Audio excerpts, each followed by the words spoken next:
बड़ा फैसला बढ़ते हुए केसेस के मद्देनजर हरियाणा राज्य में जहां एक हफ्ते का संपूर्ण लॉकडाउन रहेगा।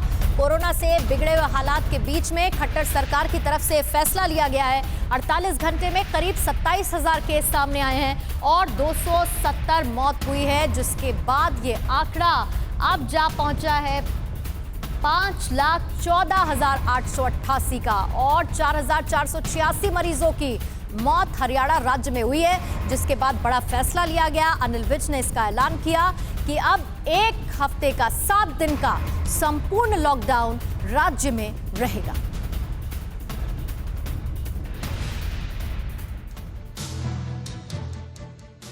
अब क्यों ये जरूरत आन पड़ी कि हरियाणा को लॉक करना पड़ा? संपूर्ण लॉकडाउन का ऐलान, उसकी तस्वीर आपको ग्राफिक वॉल के जरिए मैं दिखाना चाहूंगी, जहां पर बढ़ते हुए आंकड़ों ने इस राज्य की टेंशन बढ़ा दी है। सबसे पहले 2 मई का आंकड़ा आपके सामने है, जहां पर 13,222 नए केस आए, 145 लोगों की जान चली गई है।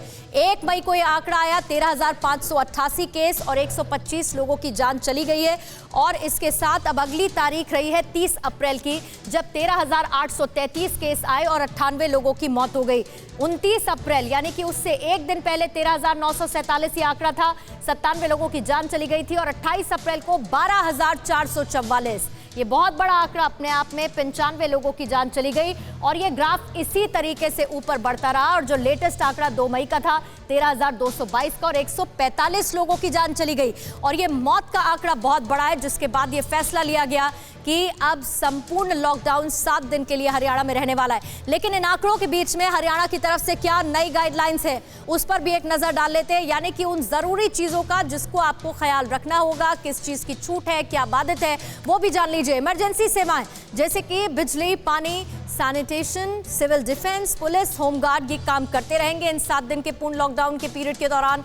जो हॉस्पिटल्स हैं, मेडिकल लैब्स हैं, वैक्सीनेशन सेंटर हैं और जो मेडिकल सुविधाएं हैं वो जारी रहने वाली हैं, उसे बाधित नहीं किया गया है। राशन की दुकान, फल, सब्जियों की दुकानें कोरोना प्रोटोकॉल के साथ ही खुलेंगी। कोरोना प्रोटोकॉल का सख्ती के साथ पालन करना होगा।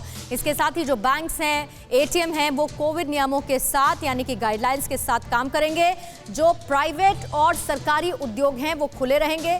कर्मचारी कार्यस्थल पर रहेंगे। जो इमरजेंसी सेवाएं हैं उनके लिए निजी गाड़ियां चलेंगी और 50% क्षमता के साथ पब्लिक ट्रांसपोर्ट चलेंगे। साथ ही स्कूल, कोचिंग, ट्रेनिंग इंस्टीट्यूट्स को लेकर यह फैसला लिया गया है कि इन्हें 7 दिन के दौरान बंद रखा जाएगा। साथ ही मॉल, होटल, बार, सिनेमा, साथ ही जिम, स्पा, ये जो सर्विसेज हैं इन्हें बंद रखा जाएगा। सेंटर्स को बंद रखा जाएगा।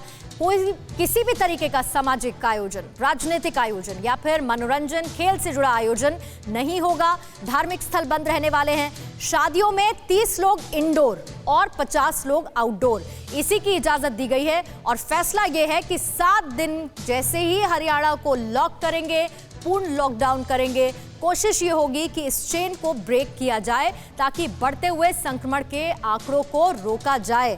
चंडीगढ़ से मेरे सहयोगी मोहित मल्होत्रा इस वक्त जुड़ चुके हैं। दिल्ली से प्रेरित कुमार हैं। सबसे पहले मोहित, आप ही के पास आना चाहेंगे क्योंकि ये बड़ा फैसला है हरियाणा की तरफ से। 7 दिन का पूर्ण लॉकडाउन, गाइडलाइंस हमने बता दी, और किन चीजों का ख्याल लोगों को रखना होगा और इससे क्या फायदा होता हुआ नजर आएगा?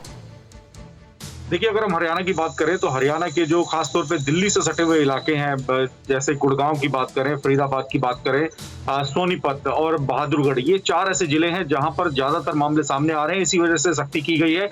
तो कहीं ना कहीं लोगों को परेशानी होगी, क्योंकि ये जो 4 जिले हैं यहाँ से लगातार रोजाना लोग अप डाउन करते हैं, दिल्ली आते जाते हैं। दिल्ली से लोग गुरुग्राम आते हैं नौकरी करने और अन्य कामों के लिए। तो ये दिक्कत तो एक सामने आने वाली है। लेकिन हरियाणा के गृह मंत्री अनिल विज और मुख्यमंत्री मनोहर लाल खट्टर ने साफ कर दिया है कि ये सिर्फ कागजों में लॉकडाउन नहीं है, बल्कि इस पे सख्ती काफी की जाएगी। यानी सख्त कदम उठाए जाएंगे। सख्ती के साथ ही लॉकडाउन को लागू करवाने की कोशिश की जाएगी। गैर जरूरी अगर कोई मूवमेंट है तो उसके लिए पास चाहिए होगा। और जो प्राइवेट जो ऑफिस है उनके लिए कहा गया है कि वो वर्क फ्रॉम होम करें और अपने जो एम्प्लॉय हैं उनको कहें कि वो घर से ही काम करें, ताकि ये लॉकडाउन लगाने का फायदा मिले। क्योंकि हरियाणा में लगातार जो केस हैं वो बढ़ रहे हैं। मरने वालों का ग्राफ भी रोजाना 120 से लेकर 150 तक टच हो रहा है। तो इसी वजह से इस लॉकडाउन को सख्ती के साथ लगाने के निर्देश हैं। अब देखना ये होगा कि किस तरह से इसमें सख्ती की जाएगी, क्योंकि हरियाणा उम्मीद नहीं कर रहा था कि वो इस कोरोना के मामलों में पंजाब को भी पीछे छोड़ देगा। और पिछले अगर हम कुछ दिनों की बात करें तो पंजाब में सिर्फ आधे ही मामले आ रहे हैं, जबकि उससे 2 गुना मामले हरियाणा में देखने को आ रहे हैं। इसी वजह से हरियाणा सरकार की चिंता बढ़ी है और सख्ती के साथ ही लॉकडाउन लगाने का ऐलान किया गया है। 3 मई से लेकर 10 मई तक, और 10 मई को एक बार फिर से समीक्षा बैठक होगी और अगर जरूरत पड़ती है तो फिर से इस लॉकडाउन। लेकिन फिर भी एग्जाम्पशंस मोहित काफी दे दिए गए। बॉर्डर्स को लेकर भी जरूर आपसे जानकारी चाहूंगी। फिक्र आपकी, सोमवार से शुक्रवार रात 9 बजे सिर्फ TV9 भारतवर्ष पर।